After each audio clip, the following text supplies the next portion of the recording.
ძველი რადიო. რადიო იმედის ეთერშია. ძველი რადიო ნინო მეუნარგიასა და მიხეილ მინოშვილთან ერთად. ძველი რადიო.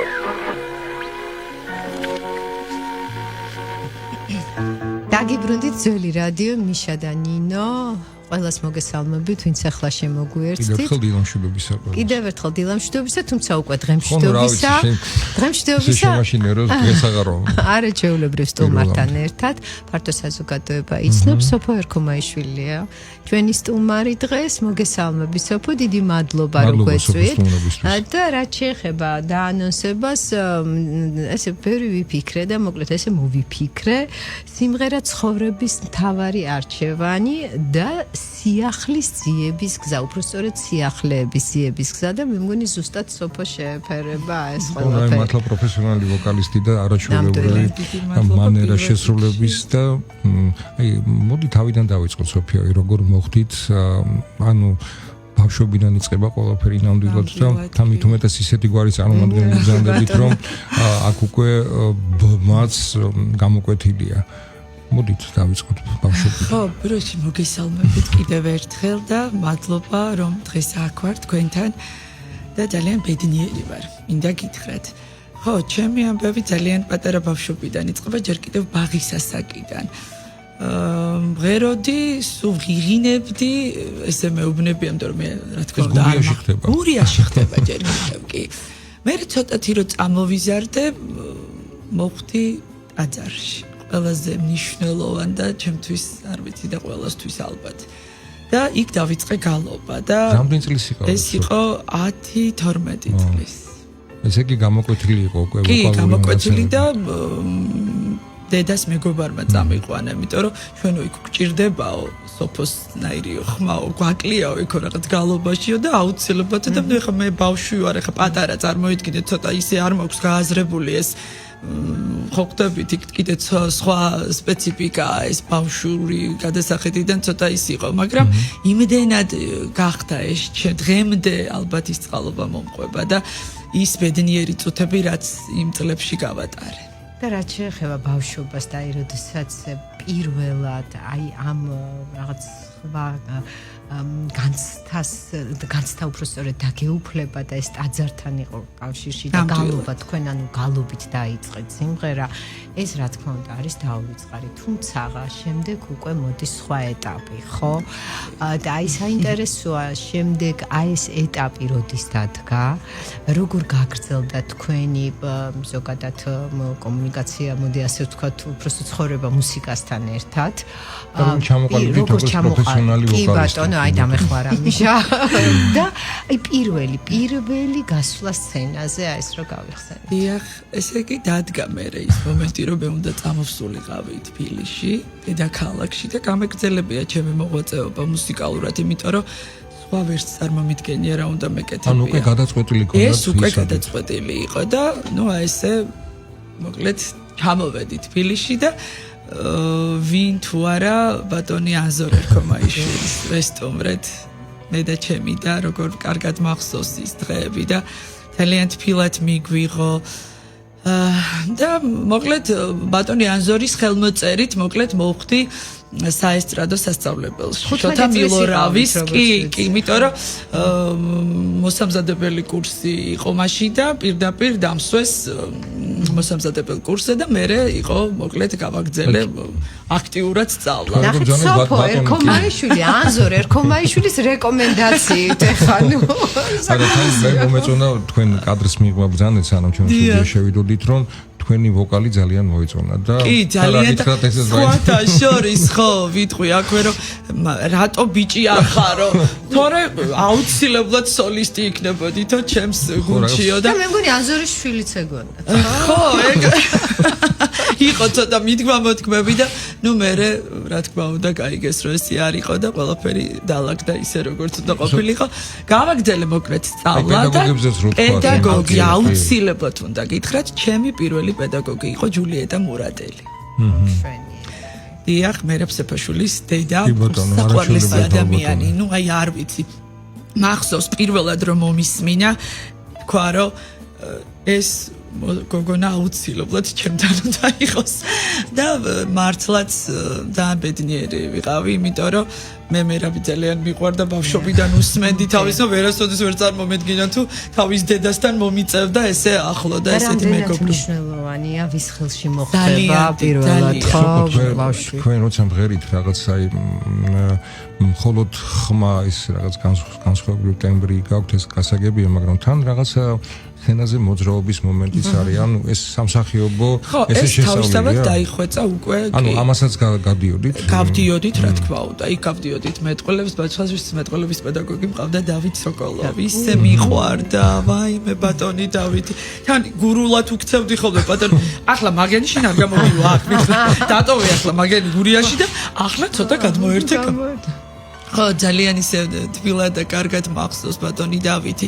ხო, ნუ ძალიან ისეთი პედაგოგები გვყავდა ჩვენ საკმაოდ და გული მწყდება იმაზე, რომ ეს სასწავლებელი აღარ არსებობს და ძალიან კარგი იქნებოდა, რომ მომავალი თაობისთვის. ძალიან არ არის ეს ისე მარტივი, ანუ ნიჭი გააქვს, მაგრამ მაგას უნდა გამოცდილი პედაგოგი, გამოცდილი ოსტატი, ვინც გვერდში გაგიგებდა. გქონდა ამის ფუფუნება ნამდვილად.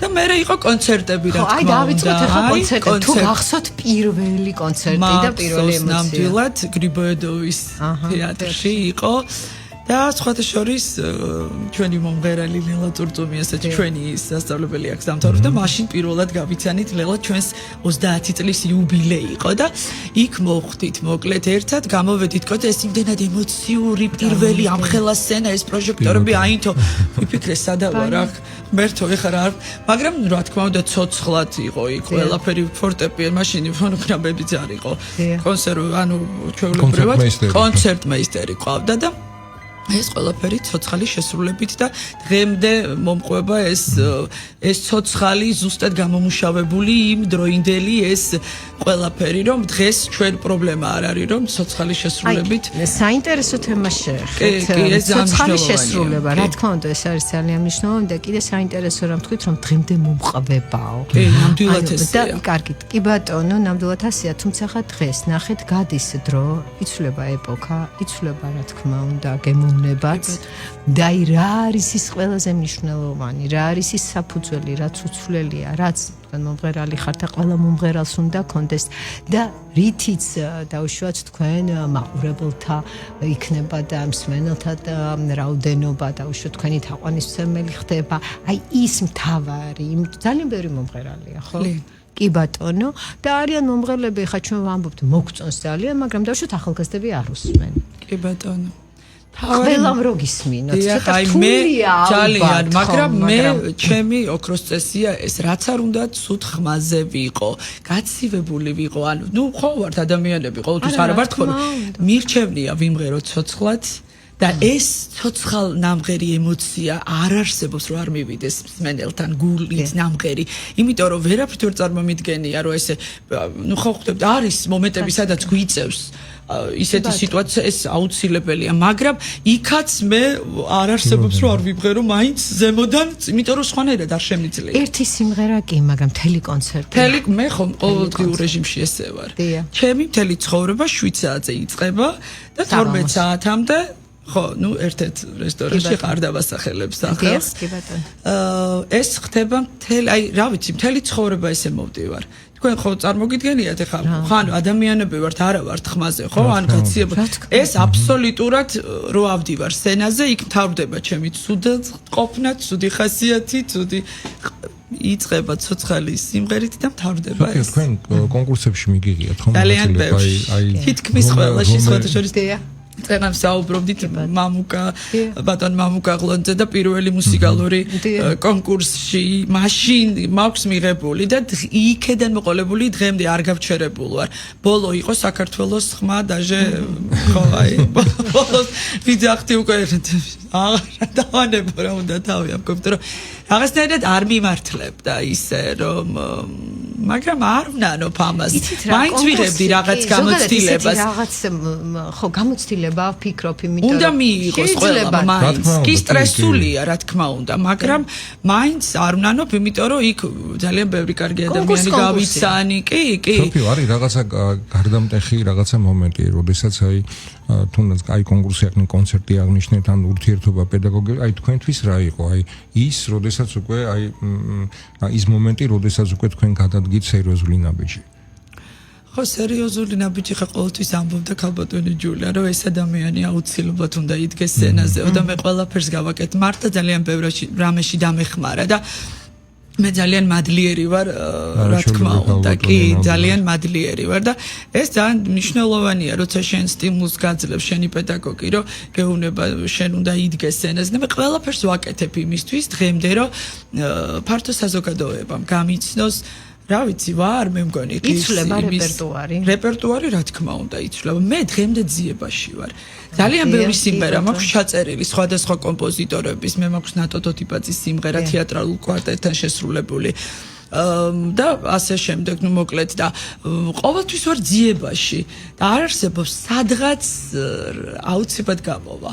მე ამის მჯერა და დღემდე აი ესე მოვდივარ ძიებაში ვარ და თქვენი მუსიკალური გემოვნებას აი რას ამიჭერთ ხოლმე უპირატესობას, როდესაც აი პროფესიულად არ ემზადებით. აი რას უსმენთ ხოლმე? ჩემთვის მაინც არის პირველი ხალხური სიმღერა. გალობა, ხალხური, იმიტომ რომ ეთყობა ეს გენში მაგ და რაღაცნაირად სხვანაირად. ხო, აი როცა მეძლევა საშუალება მანქანაში მოусმინო, აუცილებლად უსმენ გალობას და ხალხურ სიმღერას. კი ბატონო, და ზოგადად აი რა შეეხება ის მინდა მსმენელს და მაყურებელს მივუბრუნდეთ, თქვენ ყოველდღიურ რეჟიმში მუშაობთ, საღამო 7 საათიდან სოფო იწყებს სიმღერას. რა თქმა უნდა, ეხა რეაქციასაც ხედავთ, რა სურს დღეს დღევანდელ მსმენელს? ესეც ცოტა რთული კითხვა, იმიტომ რომ გემოვნებას გააჩნია, მაგრამ აი რა არის ის, რასაც ყველა უსმენს დაუშვათ, თუმცა უმრავლესობა. ხო, აი რა ვიცი, აქ თემა ცოტა ძალიან რთულია, მინდა გითხრა და რატო არის რთული. ჩვენ გვიწევს ისეთი სიმღერების შესრულება აბსოლუტურად რომ არ მინდა რომ ვიმღერო. ხვდებით, მაგრამ იცით როგორი მომენტია, ჩვენ როცა გვაქვს ჩვენი პროგრამა, იქ აუცილებლად სრულდება ის სიმღერა, რაც არის გემოვნებიანი სიმღერები და ეს ძალიან დიდი ბედნიერება და ნუ ეხლა რესტორანში როცა გვიწევს ხან არის თხოვნები, როცა იქ გიწევს. არა, გვესმის. და ჩვენ ამაზე უარს ვერ ვიტყვით. თუმცა აი ხო არის ხოლმე მომღერლისთვის რაღაცა სიმღერა, რომელიც გამოწვევასავით არის რა. დაუშვათ აი შევძლებ მე თუ არა ამის შესრულებას, აი თქვენთვის რა იყო ეს?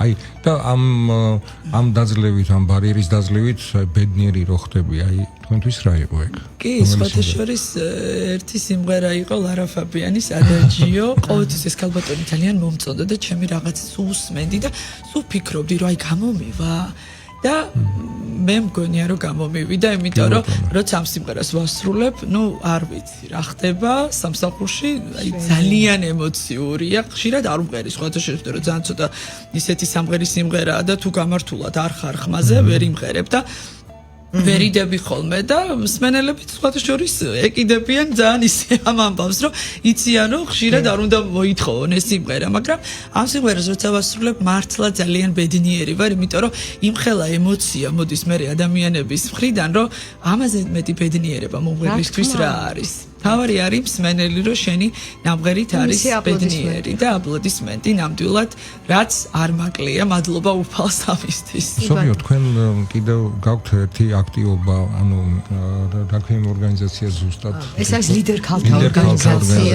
კი ბატონო, ქალბატონი ხელმძღვანელობს მას და ხშირად ქალთა შეთირიშვილის და ჩვენ ეთერში სანამ შევიდოდით, თქვენ ბრძანეთო თქვენთვის ძალიან სასიამოვნოა ეს საქველმოქმედო კონცერტებში მონაწილეობა, იმ ადამიანებთან ურთიერთობა, ვისთვისაც მღერით და აი ამაზეც რო გვესაუბროთ.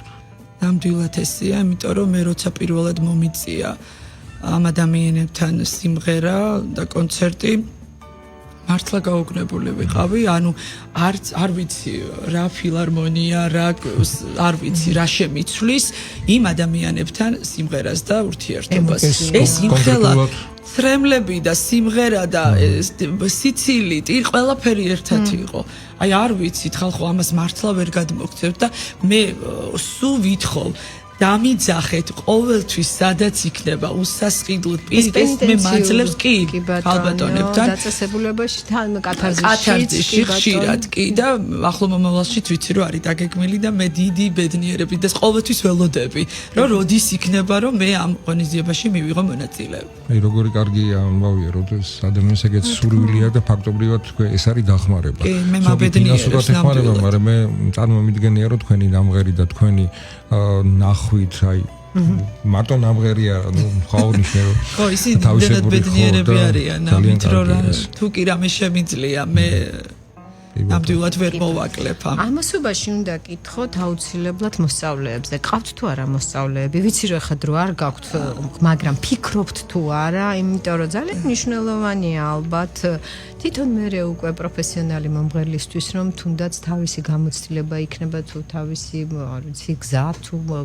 გადასცეს ხო ეს მომავალ თაობას და დარწმუნებული ვარ ხამ სურვილებიც იქნებიან თუმცა ამას დრო უნდა კი დრო უნდა იმიტომ რომ მე ისეთ საქმეს ვარ შეჭიდებული ამასთან ერთად პარალელურად ძალიან რთულია ხო მოთხოვნა იყო სხვადასხვა სტუდიებიდანაც მეც თითქოს მქონდა ფიქრში მაგრამ ძალიან შრომატევადი და საპასუხისმგებლოა ეს და ამიტომ მე ამ ეტაპზე თავს ვიკავებ. თუმცა ხა დარწმუნებული ვარ ჩვენი დღეს როდესაც გვესტუმრებით გვეტყვით დიახ სოფო ერქომაიშვილის სტუდიას დავაარსებთ. ხო, რატომაც არა. ფიქრობ რომ ამის დროც მოვა.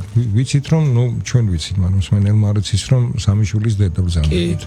და აი როგორ ძალიან რთულია ხო და სხვა შორს ამას რო გაიგებენ როგორ ახერხებს ფორმაში ხარ ხანსად ხედავთ ხანსად აი არ ვიცი ალბათ გურული ხასიათი და სისწრაფე რო არ მქონდეს ვერაფერს ვერ მოვასწრებდი ყურადღებას ბავშვებს არ აკლებ ხო იმიტომ რომ დღის განმავლობაში მე ჩემ შვილებთან ვარ ყველანაირად ჩართული ნუ საღამოს იწყება ჩემი რაღაცა ეს მუსიკალური სამსახური ხო და ანუ არ მიშლის ესე გამოდის და ჩემი ეს სისწრაფეც ვეხმარება. აი პირიქით მე ვფიქრობ რომ შვილებს არის ძალიან დიდი სტიმული. იმისთვის რომ ხო თავარია ვამბობ რომ ღმერთმა ყველას ჯანმრთელად უმყოფოს შვილი.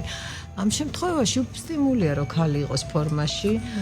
ოდნარო იმიტომ რომ ყველა შვილს სიამოვნებს როდესაც დედა ყველა დედა ლამაზია შვილისთვის მაგრამ როდესაც არის ფორმაში, როდესაც არის აქტიური და რატომაც არა ეს კიდევ ძალიან დიდი სტიმულია და ქალბატონსოფო ისევ და ისევ მინდა მივუბრუნდე დღევანდელ რეალობას აღნიშნეთ რომ ჩვენ მუსიკალური აირი ვართ ამჯერად მეგონი ჩემს გარდა ყველა ოჯახში ჩემს გარდა ყველა მღერიც კარგი მსმენელი დედის დამსახურება დედის იმიტომ დედა იყო მუსიკოსი კონსერვატორია ჰქონდა დამთავრებული არაჩვეულებრივად უკრავდა ფორტეპიანოზე კი ადრე მოსწავლეებიც ყავდა მუსიკალურ სკოლაში სასწავლე და მე ძალიან დიდი წინა საუკუნის ამბებს ვიხსენებ ახლა კი ბატონო და მისი დიდი რა თქმა უნდა დამსახურება ის რომ მე მაქვს ყური და ვფიქრობ რომ კარგი ყური და თან ნუ ახლა მისი სამეგობრო წრე და ძალიან ხშირად ვამბობ ხოლმე რომ მარცხილაძეს ეს ამბავს გავიხსენებ ხო ერთად სწავლობდნენ კონსერვატორიაში მეგობრობდნენ და რომა იყო ჩვენთან მოსული და ეხა დედას უნდოდა რომ მე მემღერა ძალიან ყველა დედას ხო და ეუბნება რომას რომ ეს რა ქვია მოდი ერთი ჟუჟუნაწვიმა ვამღეროთ და აბა მოისმინო ვიმღერე ჟუჟუნაწვიმა და ნუ ეხა რომა ხო იცით რა საყვარელი კეთილშობი დედასეუნება ნუ მანჩო თუ მოვინდომებთ გამოვიყავთ რაღაცა გამოვახოდა მე დამთავრებული ხო და ნუ აი რა თქმა უნდა ძალიან მნიშვნელოვანია კიდე აი ყურის ამბავი ხო და რას თავაზობთ დაუშვათ ჩვენს მსმენელს მაყურებელს რას თავაზობთ იქ თქვენს დამსწრე საზოგადოებას იმიტომ რომ გინდა მუსიკა ავიღოთ ნებისმიერი დარგი ხელოვნების გინდა მედია ავიღოთ შეგვიძლია პირიქით გიზრუნოთ გემოვნების განვითარებაზე და პირიქით ხო? ეხლა თქვენ შემთხვევაში ცოტა რთულად არის ვიცი მოკლედ ძალიან ბევრი ვისაუბრეს ხო იქიდან გამომდინარე დამკვეთი ისეთ რა არა მარტო თქვენ სფეროში აი ხა ჩემ მეგობარი არის ლანდშაფტის დიზაინერი ძალიან კარგი ლანდშაფტის დიზაინერია და სულ ამბობს ხოლმე რომ აი ისეთი ჭინჭყლი დამკვეთები არიან ხოლმე ამას ძალიან შეიცვალა ძალიან ყველაფერი ხო გემოვნებაზე არ დაობენ თუ დაობენ იმიტომ რომ მოთხოვნა რატომღაც მაინც ბოლოს გართობაზე და არა ეს რა თქმა უნდა იქ ხა გართობა ეს მოთხოვნები და აი თქვენ შინაგანზე თქვენ რომ მოგეცეთ საშუალება ანუ ყველა ჩემი ეს მთელი მონოლოგი ну ახლა ხო კი ბატონო ხო და აი სურვილი ყველა მომღერალს აქვს რაღაცა განსაკუთრებული ოცნება მოდი ესე ვთქვათ სურვილი და აი ყოველთვის სრულდება ხოლმე ეს და თქვენი ესეთი სურვილი რა არის და ოცნება როგორც ვოკალისტის პროფესიონალი ვოკალისტის ამას ვიტყოდი ყოველგვარი დაკვეთების და რა თქმა უნდა პირველ რიგში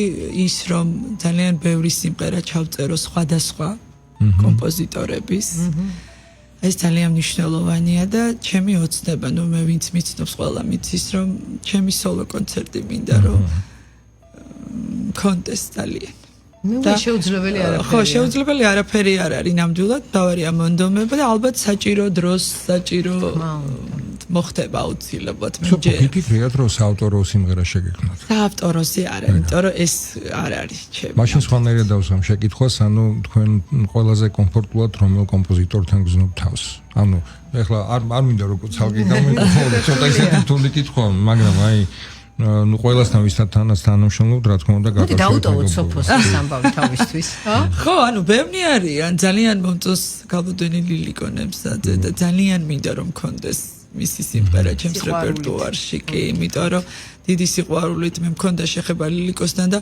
რაღაცა მე ვერ მოხდა ეს ჩვენი სიმღერა, მე მჯერა რომ აუცილებლად მოხდება ეგ ამბავით. ხო, სხვა შორის მაიკოს სიმღერას ჩვენ დღეს გავაჟღერებთ, ხო, ეთერით და კიდევ ერთი სიმღერა მაქვს ახლა, რომელიც უნდა გავაკეთო, აბსოლუტურად სხვა ჟანრია. და აი მზადების პროცესში ვარ ახლა და სექტემბერში ეს სიმღერა აუცილებლად უკვე მზად მექნება და ხო და ახალ სეზონსაც გვეწევთ. ხო, დიდი სიამოვნებით. ახალი სიმღერით.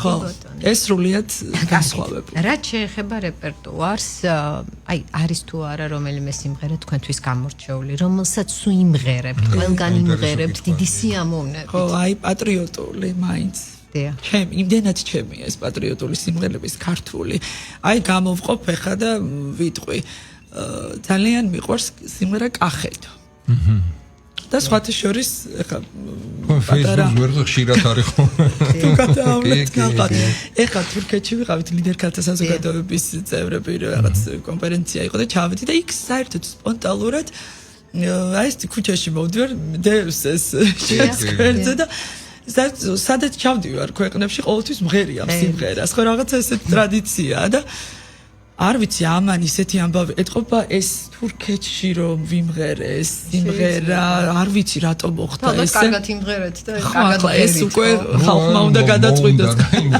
ხო ეს ქუჩაში აი ესე დავდექი და მღერი და იქ როგორი გამოხმაურება იქ ნუ არ ვიცი იქ არ ჩას ხალხის ხალხი ითხოვდა რომ სად არისო ის აპლოდისმენტები და იქ მოჭრილია მე ვერ დავდეთ ხო არ იყო ისეთი ანუ საერთოდ ისე იყო გადაღებული არ მქონდა ეს დაგეგმილი და უბრალოდ განვათავსე ისეთი ამბავი მოყვა ხალხო ამ ჩემს ვიდეოს ჯერ უამრავი ათასობით კომენტარი და ყველა დადებითი მეფერებო და ისეთი ბედნიერი ვიყავი თვალი რომ გავახილე და შევედი და ეს SMS-ები დამხვდა არ ვიცი დღემდე მადლობას ვუხდი იმ ხალხს იმიტომ რომ სულ ახლდება ეს კომენტარები და იშვიათობაა რომ ნეგატიური კომენტარი და სხვა შორის მაგას აღნიშნავდი რომ ერთი ვიღაცა ხო შეიძლება გამოეთქვა რომ აი რატო იმღერის ან რაღაც არა კიდევ ერთხელ არის მაგალითი იმისა რომ გემღერება უნდა იმღერო რა არ აქვს მნიშვნელობა მოგინდათ და იმღერეთ და როგორ და ამას იცი რა ეს ხო შეგნებულად არ კი და ხვდება ადამიანიც ამ უცბელობას და ამ უბრალოებას და ეს ძალიან მნიშვნელოვანია ხო კარგი რამე აღნიშნეთ რაც შეეხება ნუ პროფესიონალიზმი თავისთავად მაგრამ როდესაც გულწრფელობა უბრალოება ამას ახლავს ხო მაგ შემთხვევაში ჩვენ ეკრანზე სტუდიის მიღმაც ვისაუბრეთ ჩესთომასაც გპატიობს ის მსმენელი და მაყურებელი როდესაც ხარ სიყვარულით სავსე და გულწრფელი ამას ნამდვილად ვერ ითამაშებ და პირიქით ამას ყოველთვის ამჩნევს შენი მსმენელი და მე ზუსტად მაგით გამოვირჩევი ვიტყვი რომ ძალიან გულწრფელიც ვარ ძალიან თავდაბალი და ჩემს მსმენელთან მაქსიმალურად ვცდილობ რომ ის რომ კი ახლოს იმიტომ რომ ეს ძალიან ბედნიერებას მანიჭებს კი ბატონო და აი რაც შეეხება ზოგადად სიახლეებს პატრიოტული ეს არის ხა ის თემა რომელზეც მე ვფიქრობ რომ ყველა იმღერებს იმიტომ რომ წარმოუდგენელი ყველა წვერი იმღერებს. არა, ყველა იმღერებს, არა, რას ვამბობ, ანუ პროფესიული კუთხით კი არა, მეც მღერი ხოლმე. ანუ მე რომელიც ვერ მღერი, რაღაცა მაქვს ხოლმე რომ მინდა რომ ვიმღერო. ეს ვამბობ რომ ისეთი ჟანრია, რომ ყველას ან გულში მღერის, ან სცენაზე მღერის, ან არ ვიცი, რომ ან ლექსად ამბობს. მაგრამ ხო, ძირითადად თქვენი ჟანრი რომელია, აი უფრო ალბათ უფრო soul-ი. ჯაზიც ძალიან მომწონს და მინდა ამ სტილშიც რაღაცები მოვსინჯო. ხო, კი და მინდა აუცილებლად. ხო, გეუბნებით, აი ვარ ძიებაში.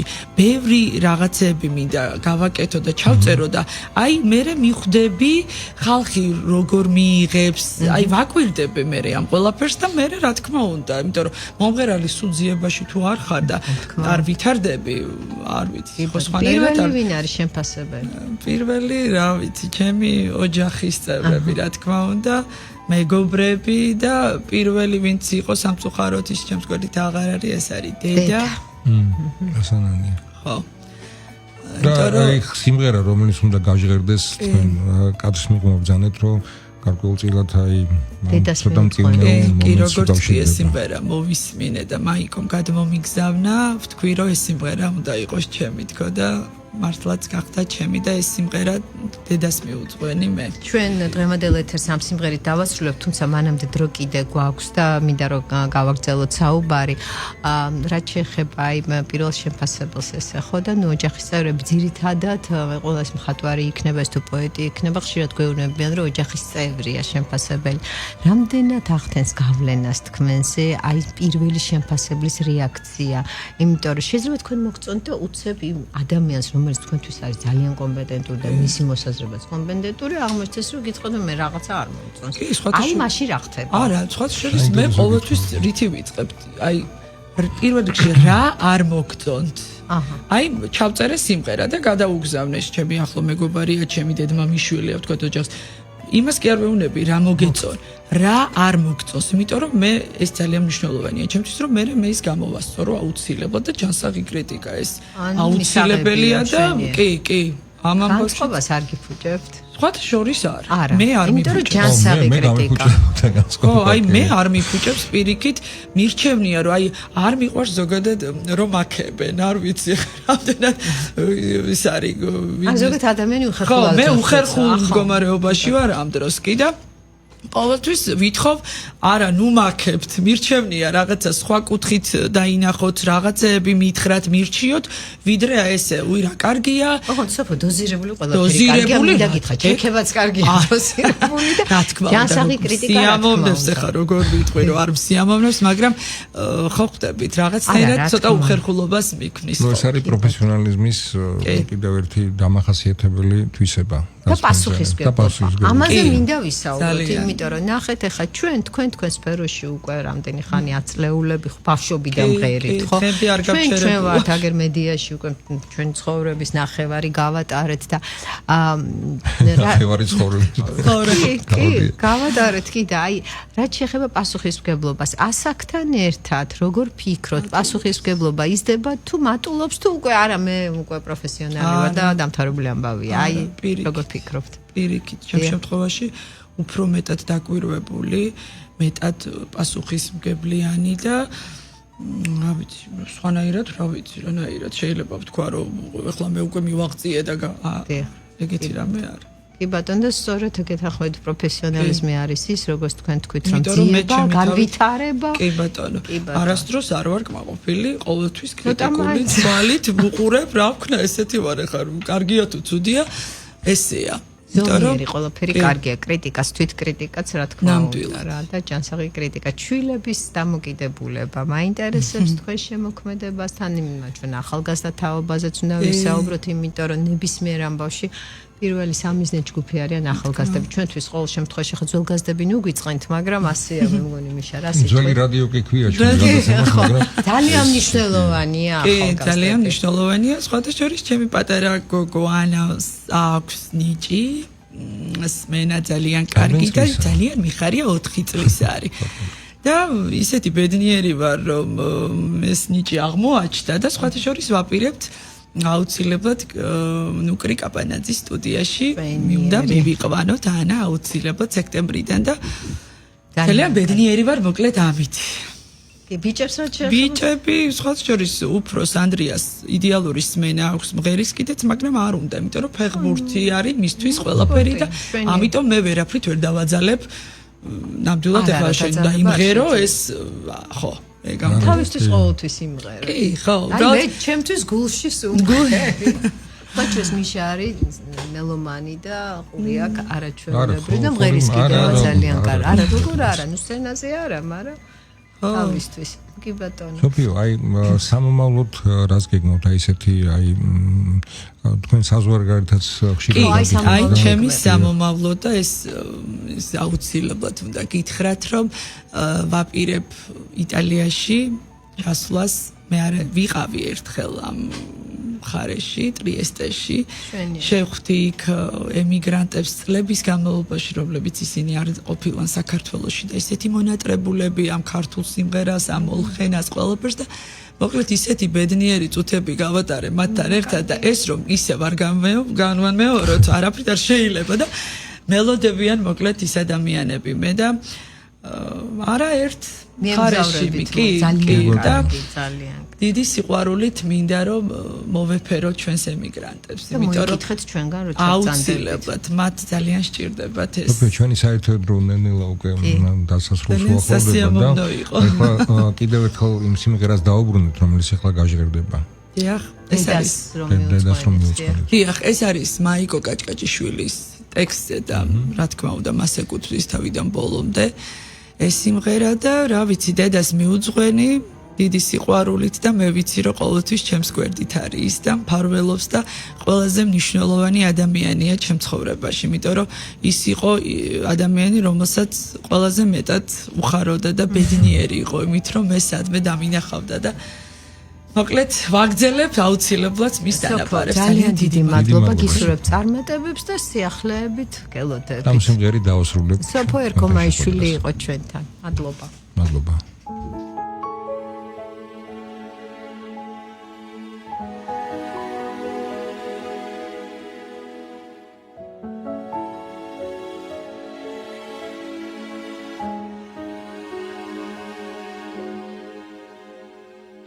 Tarsus kapasulis natili Samuda